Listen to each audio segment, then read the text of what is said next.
রাধে রাধে বন্ধুরা, অমৃত কথা বাংলা চ্যানেলের নতুন পর্বে আপনাদের সকলকে স্বাগত জানাচ্ছি। মা ইতু লক্ষ্মীর অশেষ কৃপা পেতে অবশ্যই কমেন্ট বক্সে লিখুন জয় মা ইতু লক্ষ্মী জয়। আজকের পর্বে আমরা অগ্রহায়ণ মাসের সংক্রান্তি ইতু পুজোর স্বাদ এবং ইতু বিসর্জনের নিয়ম জেনে নেব। ইতু পুজো শুরু হয় কার্তিক মাসের সংক্রান্তির দিন থেকে এবং অগ্রহায়ণ মাসের প্রত্যেক রবিবারে ইতু পুজো হয়। ইতু পুজো মূলত সূর্যদেবেরই পুজো।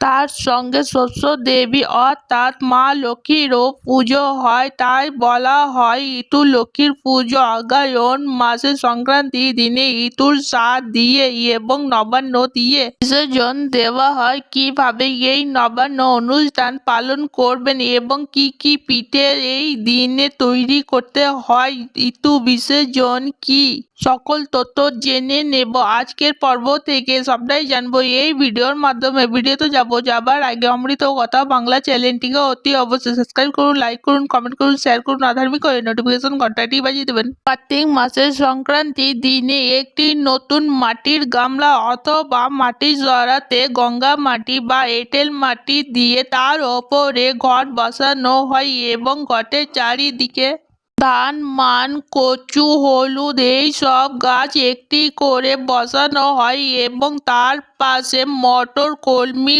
বট, সর্ষে, শুশনির ডাল বসিয়ে 5 কড়াই ভেজানো পঞ্চশস্য চারিদিকে ছড়িয়ে দেওয়া হয়।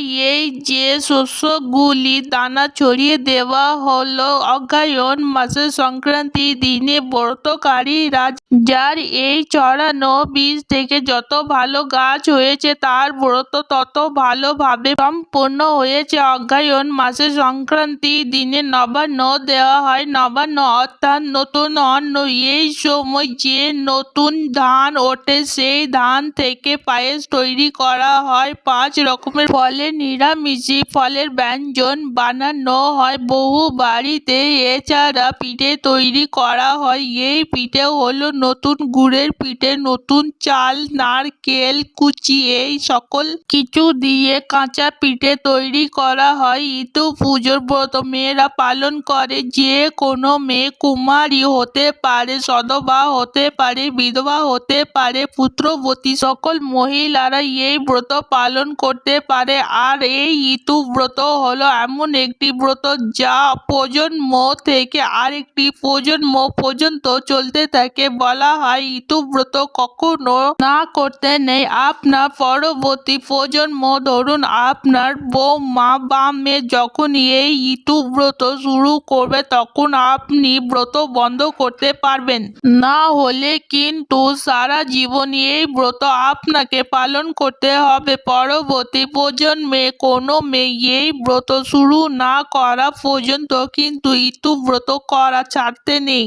ইতু ব্রত পালন করলে রমণীরা বলা হয় সংসারে অতুল সুখের অধিকারী হয় এবং তার দেহ অন্তে স্বর্গ লাভ করে। অষ্টচাল অষ্টদূর্বা কলসপত্র ধুয়ে শুনো সবে ইতুর কথা, প্রাণ মন দিয়ে ইতু দেন বর, ধান্য পুত্র পত্রে ভরে উঠুক ঘর। ইতু পুজো স্বাদ দেওয়ার দিনে অর্থাৎ অগ্রহায়ণ মাসের সংক্রান্তিতে অবশ্যই গাঁদা ফুলের মালা এবং তার সাথে সাথে জবা ফুলের মালা ইতু দেবীকে নিবেদন করবেন। দীপ, ধূপ, ফুল, দূর্বা, বেল পাতা, সিন্দুর, কৃষ্ণ তিল, মিষ্টি নৈবেদ্য, ফল মূল, হরিতকি এবং দক্ষিণা আপনার সামর্থ্য অনুযায়ী দেবেন। অনেকে ব্রাহ্মণ দিয়ে পুজো করান, আবার অনেকে ব্রাহ্মণ দিয়ে পুজো করান না। মেয়েরা নিজেরাই ব্রত পালন করেন। সূর্য উদয়নের পরে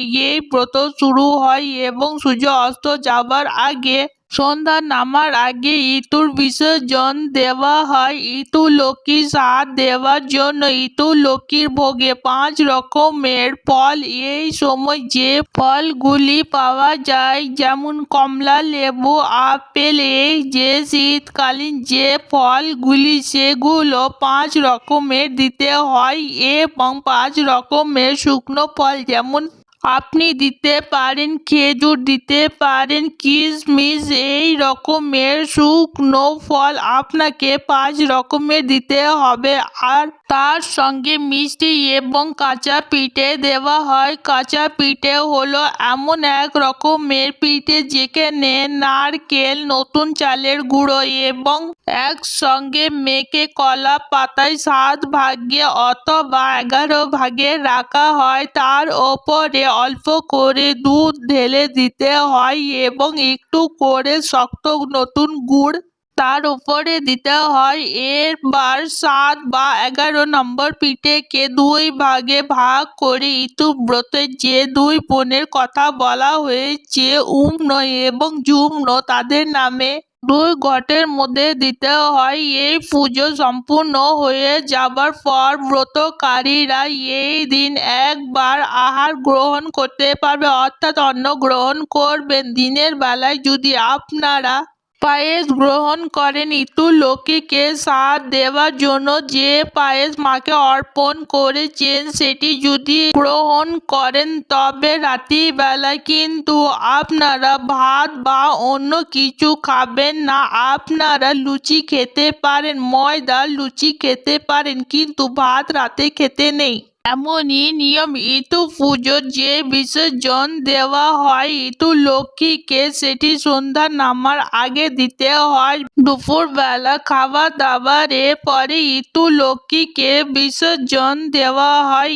এই সরাত, যে সরাতে 1 মাস ধরে এই শস্য বীজগুলি রাখা হয়েছিল, সেটি মাথায় করে ব্রতকারী মহিলারা নিকটবর্তী কোনো জলাশয়, পুকুর, নদীতে নিয়ে যান এবং এই যে ইতুলক্ষ্মীর পুজো হলো, সেখানে যে ঘরটি বাম দিকে, ঘরটি সরা সমেত বিসর্জন দিতে হয়, আর দক্ষিণ দিকে যে ঘরটি থাকে সেটিতে জল ভর্তি করে বাড়িতে আনতে হয় এবং সেটি বাড়িতে আনার পর ব্রতকারী শান্তি জল হিসাবে ছিটিয়ে দেন এবং মা ইতুলক্ষ্মীকে প্রার্থনা করে যে আসছে বছর মা আবার এসো। এই যে ইতুলক্ষ্মীর ইতুর যে বিসর্জন, সেটি শীতের সন্ধ্যায় পুকুরে যে কনকনে ঠান্ডা জলে ডুব দেয় ব্রতকারীরা, সেটা একটি কিচ্ছ চাদন এবং এটি একটি ব্রতকারী দেবী পুণ্য দান করে। মা ইতুলক্ষ্মীকে বিসর্জন দেওয়ার আগে মাকে বরণ করতে হয়। এই বরণের জন্য পান সুপারি ব্যবহার করতে হয়। নতুন গুড়ের মিষ্টি অবশ্যই দেবেন এবং নতুন চাল, নতুন চালের গুঁড়ো, গরুর দুধ এবং পাটালি গুড় ছাড়াও এই দিনে ব্রতকারীরা মাকে নিবেদন করেন নবান্নের সময় নতুন গুড়ের তৈরি হয়। এটিও বহু বাড়িতে নিয়ম রয়েছে। এইভাবে ইতু পুজো সম্পূর্ণ হয়, ইতু পুজোর বিসর্জন হয়। আজকের পর্ব এখানেই সমাপ্ত হলো। অমৃত কথা বাংলা চ্যানেলের সঙ্গে থাকার জন্য আপনাদের অনেক অনেক ধন্যবাদ। রাধে রাধে।